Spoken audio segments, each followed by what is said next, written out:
Olá, alunos do quinto ano, tudo bem?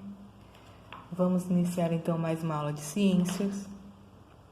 Hoje nós vamos para a nossa unidade 5, que vai falar sobre observando astros iluminados, ok? Vamos começar então a discussão da nossa unidade. Nós temos as questões iniciais. Qual astro aparece maior na imagem? Ela está sempre visível no céu noturno? Qual astro nós temos aqui na imagem? Nós temos a Lua. Ela está sempre visível no céu noturno? O astro menor que também é visível na imagem é o planeta Júpiter. Quais outros planetas do Sistema Solar você conhece? E os astros visíveis na imagem têm luz própria? Então, nós temos Júpiter e nós temos a Lua. Tá? Pensem então nas respostas. Aqui nós temos a ideia em construção. Em uma atividade para aula de ciências, alunos de determinada escola tiveram que observar a Lua diariamente por 2 meses. Eles fizeram registros do formato que a Lua apresentava em cada dia de observação. As imagens a seguir representam o resultado obtido por um dos alunos. Então, cada dia eles desenharam como que a Lua estava. Começou então com ela não toda pintada, né? Toda iluminada, até ela chegar cheia e foi diminuindo novamente. O mês de maio também, tá? Então, foi esse o aspecto que os alunos observaram da Lua. Então, que ela muda seu aspecto durante os dias dos meses. Construindo conhecimentos, o Sistema Solar. O Sistema Solar é formado por uma estrela, que é o Sol, 8 planetas com seus satélites naturais, alguns planetas anões, cometas, asteroides e meteoroides. Então, a gente viu que o nosso planeta ele faz parte de um sistema e que esse sistema se chama Sistema Solar, né? E que o nosso sistema está dentro de uma galáxia chamada Via Láctea.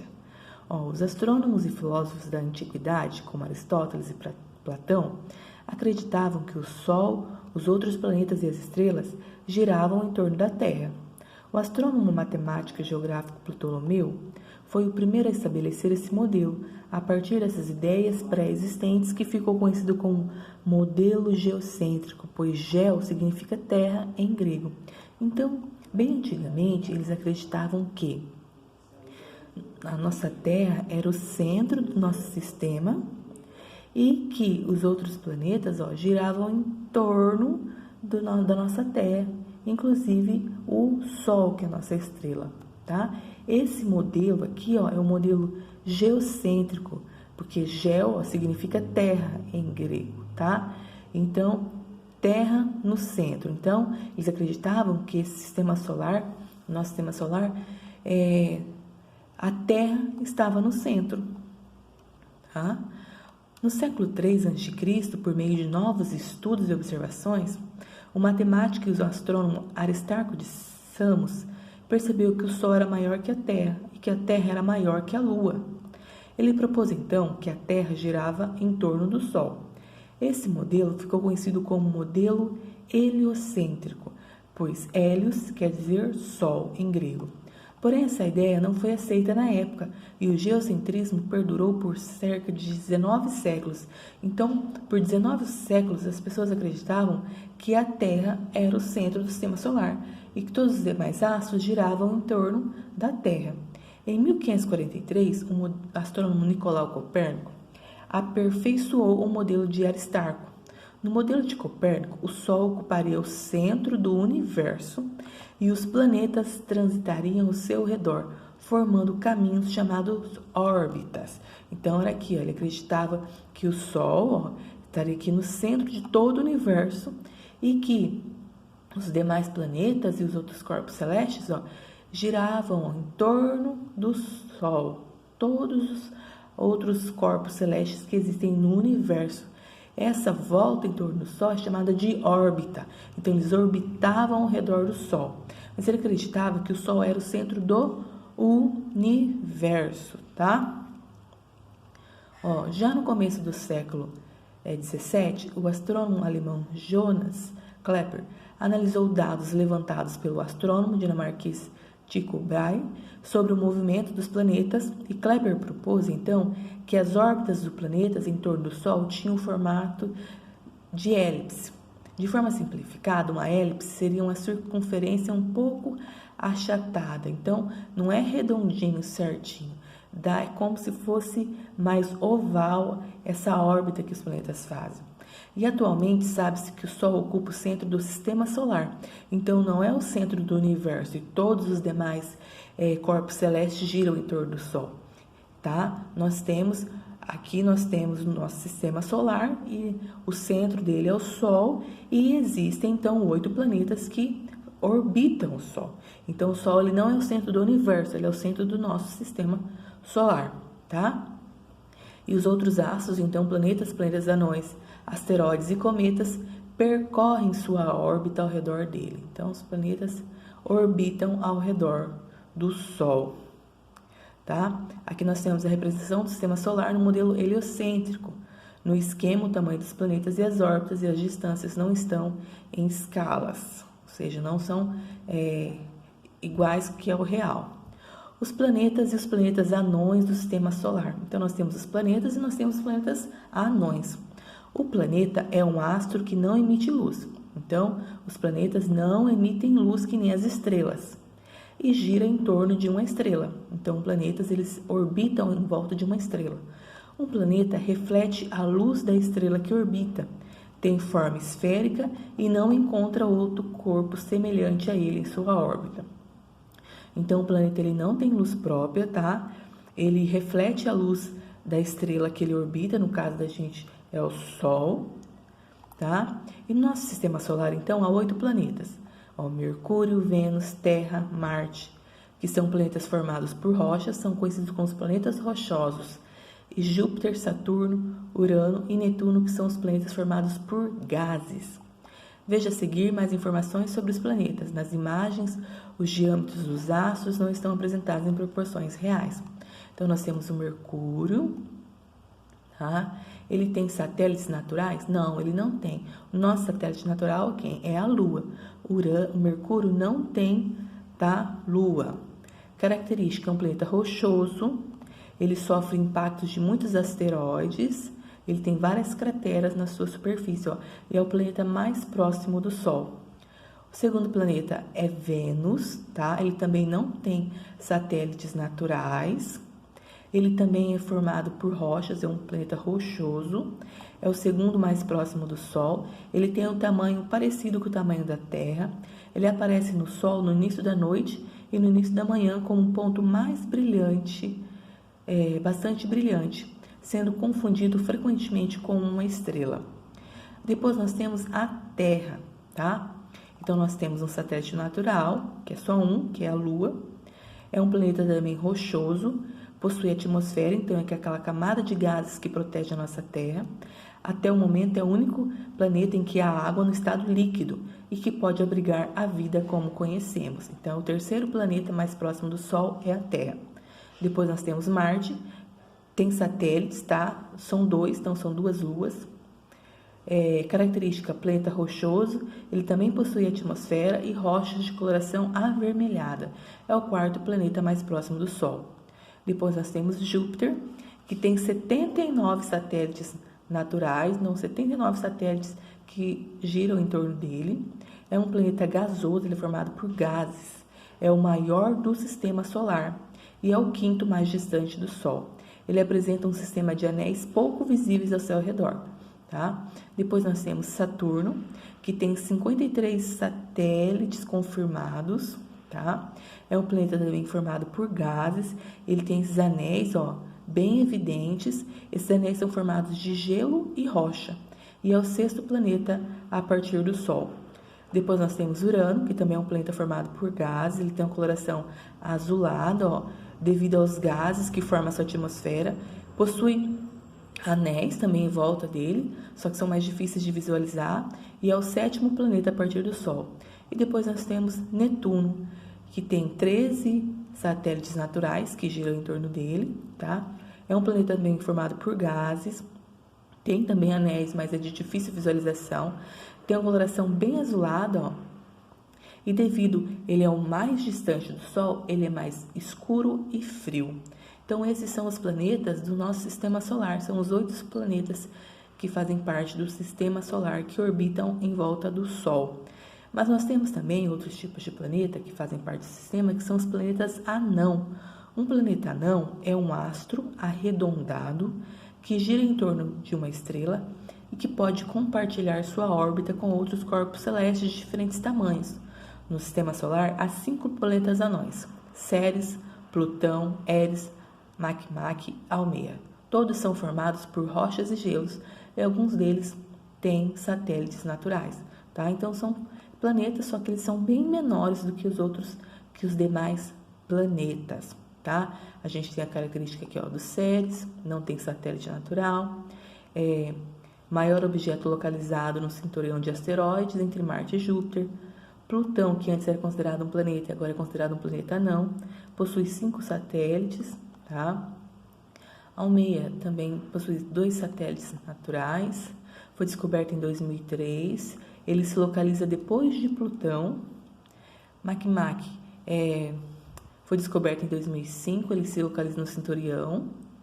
E Eris, tá? Tem um satélite natural e é um dos maiores planetas anões conhecidos, é o mais distante do Sol. A Lua e suas fases. Os satélites naturais são astros que giram em torno de um astro maior que eles. Então, a gente tem um astro celeste que vai girar em torno de um astro bem maior, que é o caso dos planetas. Assim como os planetas, eles não emitem luz, mas refletem a luz do Sol. A Lua é o satélite natural da Terra. Ela é rochosa e aproximadamente 4 vezes menor que a Terra. A Lua tem uma atmosfera muito fina e por isso sofre impactos de meteoros que se chocam contra ela, formando muitas crateras. A Lua ela se move ao redor da Terra e também gira em torno de si mesma. Para completar uma volta ao redor da Terra, a Lua leva aproximadamente um mês, ou seja, 29,5 dias. Por isso que a gente tem as fases da Lua. À medida que a Lua se desloca ao redor da Terra, a Terra se desloca ao redor do Sol, a Lua é vista de uma forma diferente a partir da superfície terrestre. As diferentes aparências da Lua são chamadas de fases. Cada uma das fases da Lua representa quanto da face iluminada pelo Sol é visível do local, na Terra de onde observamos. Então, as 5 principais fases da Lua: a Lua nova, Lua quarto crescente, Lua cheia e Lua quarto minguante. O tempo que a Lua leva para passar pelas 4 fases, corresponde ao tempo que ela leva para completar uma volta ao redor da Terra. Então, a gente tem aqui uma ilustração dessas fases. Então, representação do ciclo das principais fases da Lua. Considere que a órbita da Lua ao redor da Terra está inclinada em relação à órbita da Terra ao redor do Sol. Então, a gente tem aqui os raios solares, né, que vão refletir na Lua. Lembrando que ela não tem luz própria, tá? E conforme ela faz, então, a sua órbita, né, ao redor da Terra, e ao redor de si mesma, a face dela, ela recebe proporções diferentes de raios solares.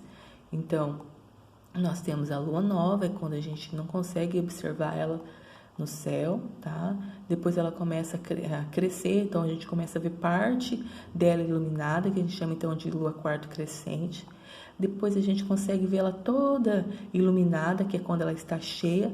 Depois ela volta a diminuir essa iluminação, que é quando ela se torna minguante, até chegar então na Lua quarto minguante.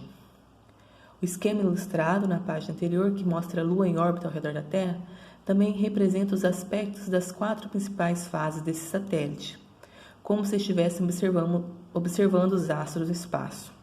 Já as fotografias apresentadas a seguir mostram como as fases da Lua são observadas quando estamos no hemisfério sul do planeta. A seguir, apresentamos algumas características das fases nova, quarto crescente, cheia e quarto minguante, que são percebidas então, se observarmos a Lua do hemisfério sul da Terra. A Lua nova. Então, está entre o Sol e a Terra e ela não é visível. Nasce às 6 horas da manhã e se põe às 6 horas da tarde. Quarto crescente, tem a forma parecida com a letra C. Ó. Nasce ao meio-dia e se põe à meia-noite. A lua cheia tem uma de suas faces completamente iluminada. Ó. Por isso é vista como um disco luminoso. Nasce às 6 da tarde e se põe às 6 da manhã no dia seguinte. E o quarto minguante tem a forma semelhante a uma letra D, ó, desse lado aqui, ó. Nasce à meia-noite e se põe ao meio-dia. Há registros da observação da Lua pelos seres humanos desde a antiguidade, e a percepção da periodicidade de suas fases permitiu a contagem do tempo, ajudando então a conhecer e a determinar a melhor as épocas para plantio, colheita, pesca, entre outras atividades humanas. E a gente tem também corpos menores no sistema solar. Então, nós temos os cometas e os asteroides, são exemplos de corpos celestes menores que compõem o sistema solar. Os cometas são pequenos corpos compostos de uma mistura de poeira e gelo, que também orbitam ao redor do Sol. Tá? São pequenos, só podem ser vistos com telescópios, tá? E quando se aproximam do Sol. À medida que um cometa se aproxima do Sol, parte do gelo sublima, formando uma cauda brilhante, tá? Com milhares de quilômetros, que muitas vezes pode ser vista a olho nu na Terra. Aqui a gente tem a imagem do cometa Halley, tá? Tem cerca de 15 metros de comprimento e pode ser visto na Terra a cada 75 anos. Nós temos também os asteroides, são corpos rochosos ou metálicos menores que a Lua. A maioria dos asteroides conhecidos encontra-se entre Marte e Júpiter. Ó, eles ficam numa região chamada cinturão de asteroides, então, onde tem vários asteroides. E depois de Netuno é uma região chamada cinturão de Kuiper. Os menores asteroides podem ser chamados de meteoroides.